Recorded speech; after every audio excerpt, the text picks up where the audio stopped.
He promised unity. He delivered betrayal.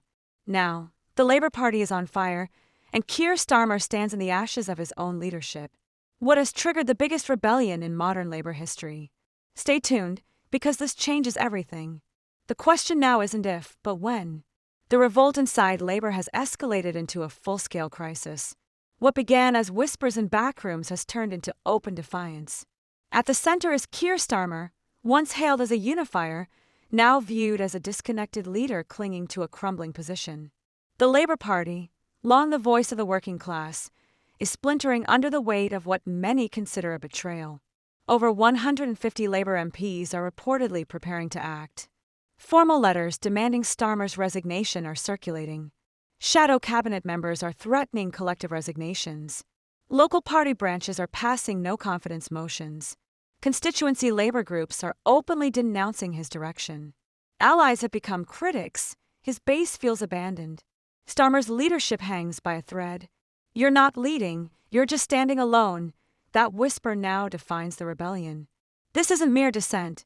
It's Operation Reset, a coordinated effort to remove Starmer before the general election. Names like Angela Rayner, Lisa Nandy, Wes Streeting, and Andy Burnham are being floated as potential successors. This isn't about ambition anymore. It's about saving the party. Despite the growing outrage, Starmer defends his controversial welfare reforms as compassionate and pragmatic. But polling tells a different story.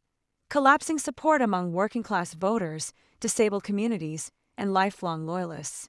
Many are now considering voting Green, Reform UK, or staying home altogether. His approval ratings have plunged.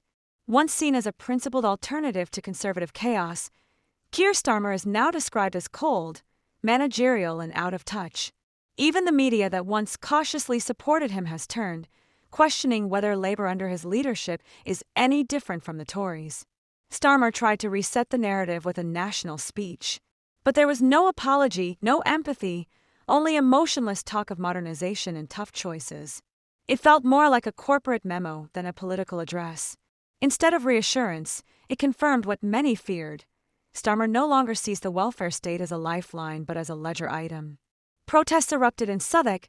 Outside Labour HQ, demonstrators pitched tents and held banners reading "Labour betrayed us." Disabled activists chained themselves to Parliament's gates.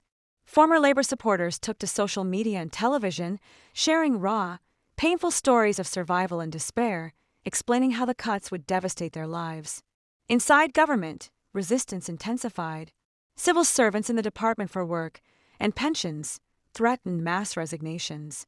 Whistleblowers leaked internal data showing the reforms would cause spikes in homelessness, suicide, and long-term poverty.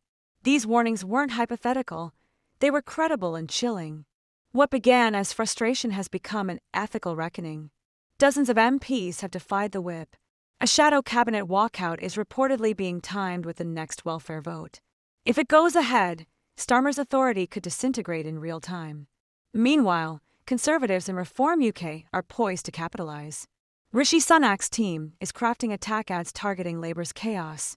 Nigel Farage is rallying disillusioned working-class voters, branding Labour as just another austerity party. In trying to appear fiscally responsible, Starmer may have handed power to his opponents. Time is running out. Starmer faces three choices: reverse course, step down, or be removed. Insiders say he is only days before full collapse. Union leaders have issued direct warnings. Major donors are pulling support. Local Labour officers are refusing to campaign under his leadership. Should he step down, Labour will plunge into a leadership contest with a general election looming. But if he stays, the party risks further fragmentation, or worse, political extinction. This is no longer just about policy. It's about survival. For a leader who once promised dignity and reform, Starmer now finds himself accused of cruelty, betrayal, and political blindness. If the welfare reforms proceed, Britain faces what one official described as a social catastrophe in slow motion. Another called the policies morally bankrupt. This is no longer just a political crisis. It's an ethical reckoning. The rebellion is real. The betrayal is felt. The countdown has already begun. While the Conservatives in Reform UK watch closely, the future of Labour hangs in the balance. As the pressure mounts, one thing is clear: the story isn't over yet. The next chapter will decide not just the fate of a party, but the future of British politics itself.